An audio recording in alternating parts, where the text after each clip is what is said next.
This podcast is intended for a mature audience. Listener discretion is advised.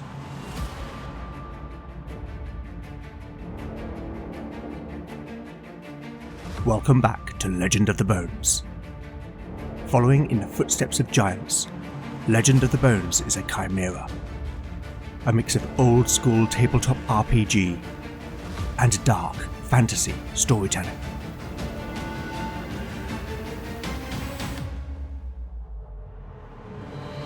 As its name might suggest, in Legend of the Bones the dice rule. There'll be no rerolls, no fudging the dice, no metacurrency. The roll of the bones will determine the character's destiny, and no one will be spared their fate. None shall escape the destiny of Bone.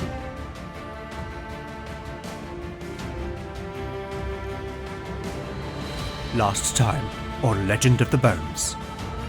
Having broken into the vault of the library at the monastery of Inisquin, the companions began to search for the information on the whereabouts of the 5 jewels. Running against time, Valen and Talion poured through the manuscripts, whilst Beric and Canute removed the carcass of the rock beetle from the crypt and cleared any evidence of their battle before the monks rose for matins. The companions recovered the information they sought, returning to the guest house before they could be discovered, though it was only a matter of time before Abbot Wiglaf would learn that the vault had been disturbed. The next morning, at the monastery's guest house, the party recounted their night's work to Brannock, and Valen told the companions what he and Talion had learned, that the jewels, known as the Hellstones, each have a power relating to one of the 5 dark gods. Valen also revealed that 3 of the 5 had already been taken by Reynard of Harburg, the leader of the Brethren of the Purifying Light, as well as the last known location and keeper of the remaining 2. The monks, Cadfael and Ranulf, arrived, and to keep up appearances, Lena left with Ranulf for the monastery's library. Meanwhile, Cadfael reported that Abbot Wiglaf suspected the companions had entered the vault, and encouraged them to leave the Blessed Isle as soon as possible. But just as the monk turned to Brannock, suggesting that they departed for Trevenid as agreed, Cadfael had some kind of seizure, which caused him to collapse.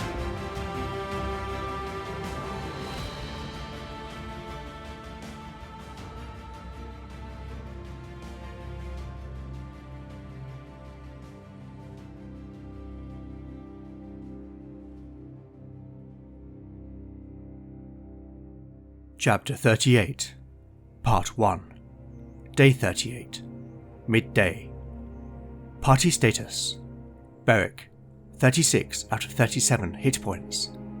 Lena, 26 out of 26 hit points. Valen, 17 out of 17 hit points. Talion, 21 out of 21 hit points. Canute, 23 out of 24 hit points. Jenna, 6 out of 6 hit points. Spells available: Valen has memorized Push, Shield, Soothe, and Revive. Talion has memorized Poetic Prose, Resolve, and Pitch. Lena can pray for 1 first-level miracle and 2 second-level miracles. Only the sound of birdsong outside broke the silence, as the companions looked on, dumbfounded. One moment, Cadfael had been speaking to Brannock. The next, he was laying motionless upon the boarded floor, where the table's contents were scattered about, having been knocked over as the old monk had fallen. Jenna was first to come to her senses. She quickly moved to kneel down beside Cadfael, placing her fingers to his neck. His heart beats not. Her voice trailed off. Without thinking, she fumbled at the neck of her tunic. She took hold of her holy symbol with her left hand, whilst placing her right upon Cadfael's chest. Naya, she said softly, I beseech thee, hear my prayer. Then closing her eyes, she spoke aloud. Mother of light, keeper of death, wrap us in thy sweet caress. Hold us in sleep, that we may dream, in thy realm of in-between.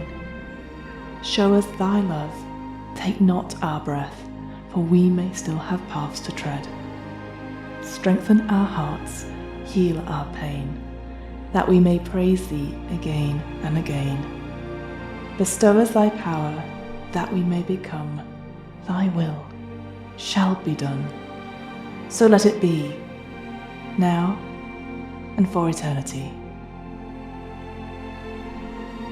Nothing happened, and time seemed to stand still. Yet Jenna's expression bore nothing but reverence, humility, and supplication. Then her eyes became wide, and a look of sublime rapture spread upon her face. Lady, she exclaimed. Jenna's hand, the one placed upon Cadfael's chest, began to shake uncontrollably, until her whole arm was trembling with some unseen energy.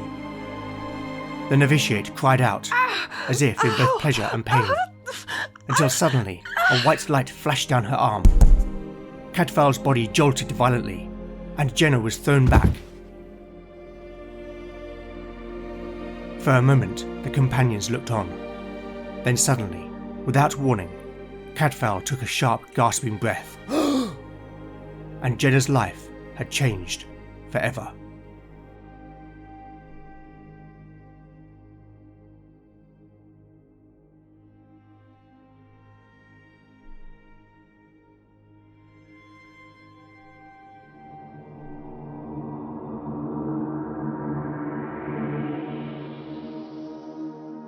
Cadfael has been poisoned with an extract of hemlock by the agent installed at the monastery by Reynard of Harburg, and on the orders of Wiglaf. Not only does the abbot suspect Cadfael of helping the companions infiltrate the vault, the abbot also sees the companions acting on behalf of Lord Colwyn, so murdering Cadfael would mean that the monk could not return with Brannock to Trevenid, leaving Lady Neve's life in peril. Fortunately, I rolled Cadfael's save versus death off Mike, and he passed. Although given the monk's age, I decided that it would be interesting narratively for the poison to have induced a cardiac arrest. Given Cadfael passed his saving throw, I ruled that in this medical emergency, a miracle of cure light wounds would be enough to restore the monk's normal heart function, providing that a minimum of 3 hit points were restored. With Lena absent, this gave me an opportunity for Jenna to pray for her first miracle, since the young woman has been due a level up since episode 36. I rolled Jenna's prayer roll off Mike, which was a success, and I rolled 6+1 for the hit points restored. Lucky for Cadfael. Now whilst Jenna is still an NPC, I have neglected her level up, so let's not delay any further. Rolling a d6 for new hit points. A 6! Wow! The newly blessed cleric's hit points rise to 12. Now to see if she will benefit from any ability score increases. Strength 3. Intelligence 5. Wisdom 5. Dexterity. A 6! Jenna's dexterity increases to 9, removing her previous penalty to armor class. Constitution 5. And charisma. Another 6! The cleric's charisma increases to an impressive 15, which perhaps reflects her growing confidence, although this does not change her reaction roll bonus. Okay, well it remains to be seen what Jenna's future will hold. She is slowly coming to terms with her ordeal at Carodu, and she has become a stronger, more determined woman as a result. She has a desire to seek justice, and hold Adric and Reynard to account, as well as her tutor in Porthcullen, Brother Yoan, who as we heard back in episode 33, may have some association with the Brethren of the Purifying Light. And there is no doubt that she and Lena have an affinity. At the same time, she may wish to leave the nightmare of her recent past behind, and I think that given what he has seen, Brannock would be happy to take the cleric back to Castle Trevenid, or maybe even Halstone, as Father Osbert cannot be in both places, and a new priest is required for one or the other. I think it's time to let the Oracle decide. The question is, will Jenna part company with the companions and go with Brannock? A 3. That's a no but. Well, that tells me that for now, Jenna sees her path with the companions, in which case she will soon need to get some proper equipment if she is going to survive in their company. But I'm getting way ahead of myself. We need to see if the companions can uncover the foul play regarding Cadfael's attempted murder. I have created a number of clues which could all help lead the PCs to determine the following. A. That Cadfael was poisoned. B. Who the assassin is and upon whose orders they acted. And C. That the assassin has a connection to the Brethren of the Purifying Light. To start with, given his knowledge of herb lore, I'm going to make a wisdom check for Valen to see if he makes a connection to Cadfael's collapse. The mage needs to roll an 11 or less. A 9. Next, as the character with the highest intelligence, I'll make a check for Valen to see whether he remembers the monk who was clearing the hemlock in the pasture back in episode 34. Valen will need to roll a 17 or less. A 17, on the money. There is more to uncover, but I think that's enough for now. Let's get back to the story.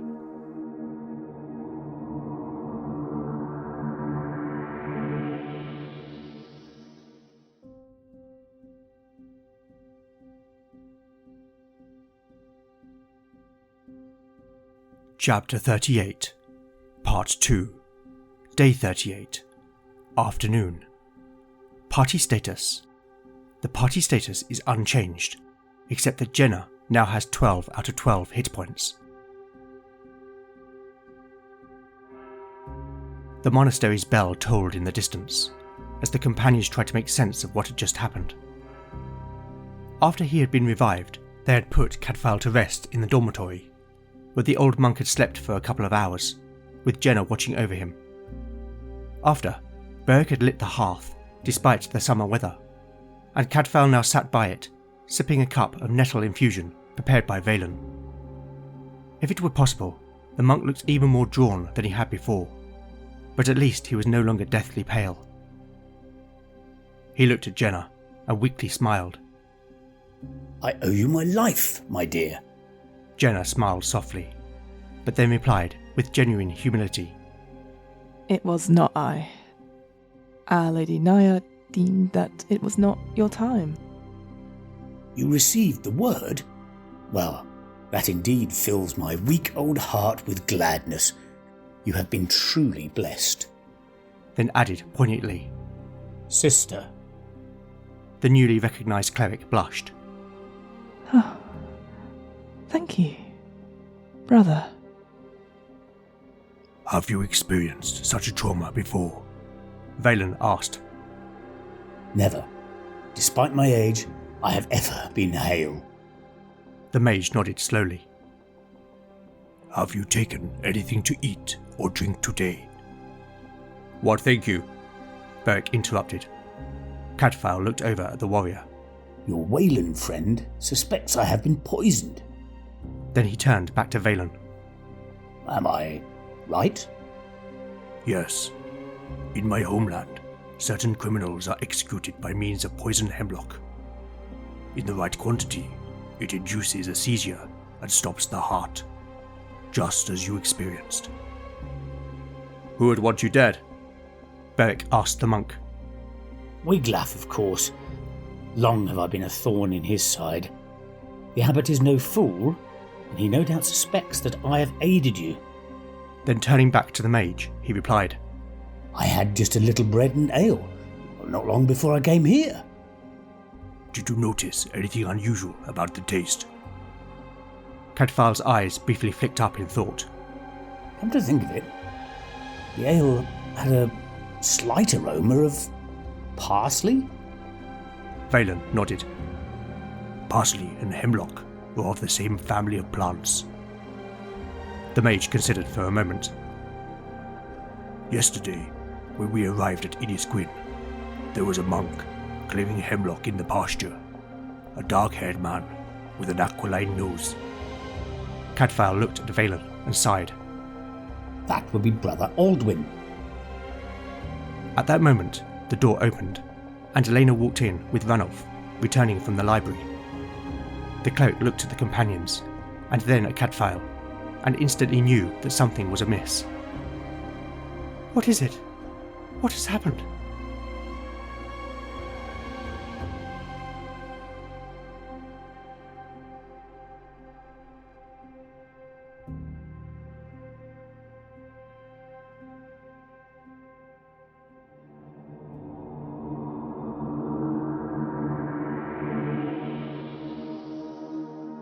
Okay, so the companions have established that Cadfael was poisoned, and that Brother Aldwin is a potential suspect. But so far, the evidence is circumstantial at best. Now Wiglaf mistakenly believes Ranulf to be his lapdog, and arrogantly treats the Skarne with much disdain. But as we already established in episode 34, Ranulf does not support the abbot, and he is in fact the eyes and ears of Cadfael. There are 3 pieces of information which could further point suspicion in Brother Aldwin's direction. Like any small community, secrets are hard to keep, so I'm going to ask the Oracle if Ranulf has any knowledge of them. The first will reveal if Brother Aldwin had an opportunity to administer the poison into Cadfael's ale. A 5, that's a straight yes. The second will point to where the poison was prepared. A 6, that's a yes and. Finally, we heard back in episode 33 that Ranulf escorted Reynard of Harburg to the abbot's chambers, and it's safe to assume that he was also nearby when the Brethren leader departed. On that basis, did he see Reynard talking to anyone else during the cleric's time at Inisquin? And if so, who was it? A 6, that's another yes and. Okay then.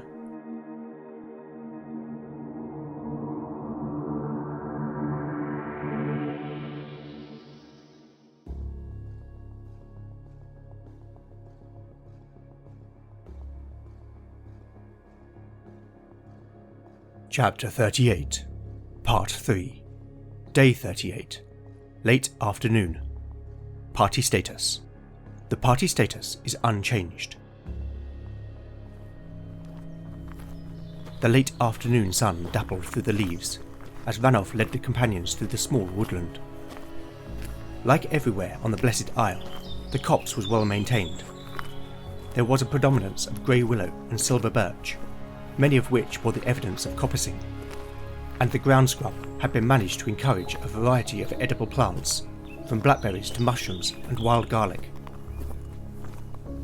After the companions had relayed the events to Lena and Ranulf, the big monk had told them that Brother Aldwin had been sent by Wiglaf to work in the kitchen that morning, after Brother Sigbert, who usually worked there, had been taken ill. Not only that, but the day before, Aldwin had been seen carrying a sack and heading towards the brew house, to which Ranulf now led them. I have just remembered, the big monk announced. 2 weeks hence when the bald cleric came to see the abbot. Reynard of Harburg? Lena asked.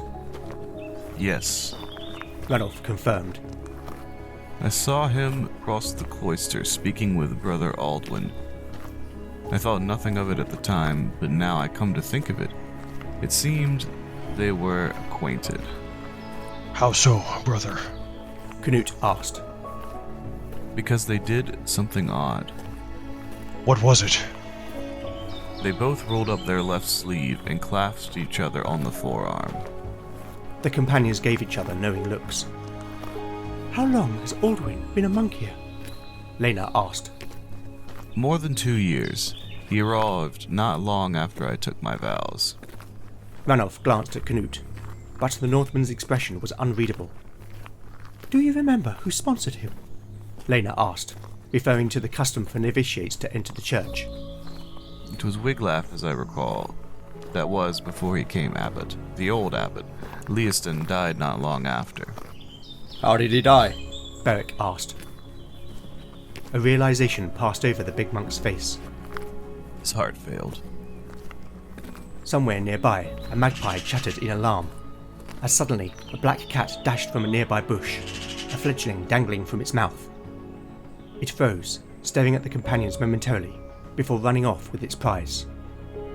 Ranulf laughed and shook his head. If only he were as good at catching mice. He reflected. Presently, the path began to follow a fast-running stream, and not long after, the woodland gave way to a field containing a cluster of single-storey wattle and daub buildings with thatched roofs. One was windowless, whose entrance was shut by big barn-like doors. The other two could have easily been houses, only much larger, and one showed signs of use, as wisps of smoke gently drifted out of the mullioned windows. That's the brew house, Ranulf said, pointing to the building in use. The other is the bakery, and that's the granary. He explained, then turned to the companions. I must leave you now. The abbot will be wondering where I am. The big monk nodded farewell, then turned and walked back towards the wood. After 10 yards or so, Ranulph called back. Oh, and the brewer's name is Brother Friok.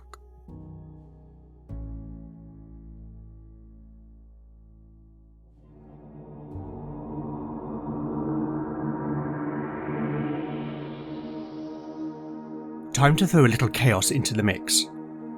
As you have probably discerned, Aldwin is the Brethren agent, sent by Reynard of Harburg to murder the old abbot and engineer Wiglaf's ascension to the role. Since then, he has acted behind the scenes as Wiglaf's enforcer, ensuring that those monks who do not toe the line with the abbot's policies are for the most part kept compliant by means of blackmail or bribery. Some of course have been immune to corruption, most notably Cathrael, and Aldwin has been slowly dealing with them by using more terminal methods. So I want to establish which camp Brother Friok falls into. A simple roll on a d6 should do it. On a 1 to 2, Friok is one of Wiglaf's firm supporters, and may himself have been recruited into the Brethren of the Purifying Light. On a 3 to 4, Friok is being blackmailed or bribed into towing the line. And on a 5 or 6, Friok is openly opposed to Wiglaf. Here is the roll. A 6? Well then, does this mean that Aldwin has taken some action against the monk? Let's ask the Oracle. A 5, that's a straight yes. Okay, so is Aldwin currently at the brewhouse? A 6, that's a yes and. And finally, is Brother Friok already dead? Okay then.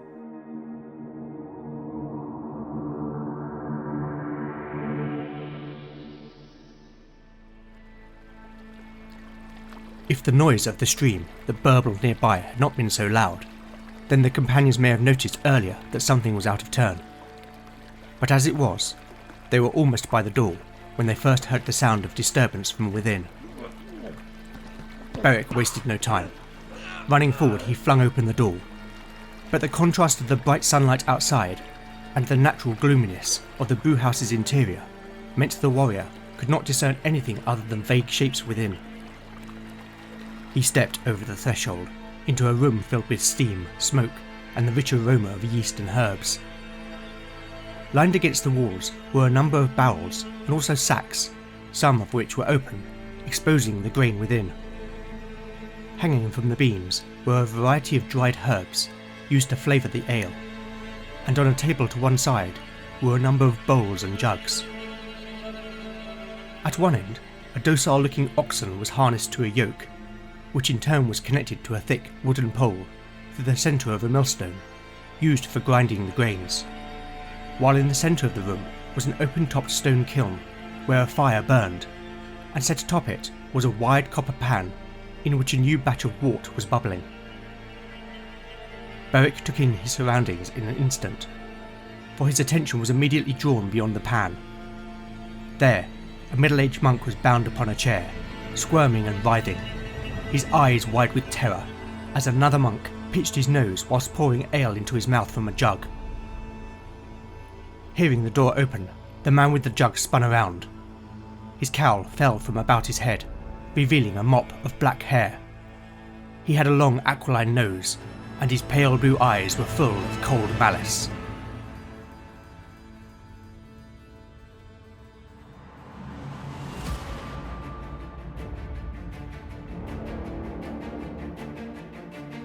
Thank you for listening to Legend of the Bones. I hope you've enjoyed the show. Now, where would I be without my amazing cast of voice talent? And this episode has a wealth of contributions. Returning in the role of Jenna is Fiona K.T. Howard. Fiona is an improviser, actor and podcaster whose excellent shows What Am I Rolling and The GM's Book Club are well worth checking out. You can find Fiona via www.floco.com/page/FKTH. Also returning to the role of Cadfael is Dave Patterson. Dave is the host of the wonderful chimera that is the Frankenstein RPG podcast. Another returning talent, playing Ranulph, is Kevin Conyers. Kevin has a blog with all kinds of OSR goodness at floodedrealms.com. And finally, returning once again in the role of Canute is John Cohen, creator of Tale of the Manticore. I'll put these wonderful folks' links in the show notes. You can also help by liking or reposting new episode announcements, or by recommending the show online or to a friend. You really can't beat the power of word of mouth. Alternatively, if you'd like to show your appreciation by buying me a metaphorical cup of tea, then I now have a Ko-fi page at ko-fi.com/Legend of the Bones. Any donations will go towards the show's running costs. I'd also love to know what you think of the show, and I do respond to every message I receive. So with that in mind, you can contact me on X at LegendBones, Blue Sky at LegendBones, Mastodon at LegendBones at ttrpg-hangout.social, Instagram at LegendOfTheBones, email at legendofthebones@gmail.com, or go to legendofthebones.blogspot.com for show notes, house rules, character profiles, art, maps and more. Join me next time to find out what awaits our adventurers as the bones decide their fate. None shall escape the destiny of bone. It's been 7 years since the masked court fell and the Empire began dying its final death. Once a member of the elite Imperial Special Service, now turned bounty hunter, Sejana Lushale fights for survival in a universe full of turmoil and confusion. She'll use her wits, her laser pistol, and the power of the void to face the growing tension in the Cassidon system. This is Steve Morrison of the Errant Adventures podcast, and on this new season I'm using the tabletop RPG Traveler to bring to life my own space opera setting, full of bounty hunters, religious zealots, and people struggling to survive and find joy in the dying lights of an intergalactic empire. Join me for this new adventure, and welcome to Book 1, Meridian. I'll see you out in the deep.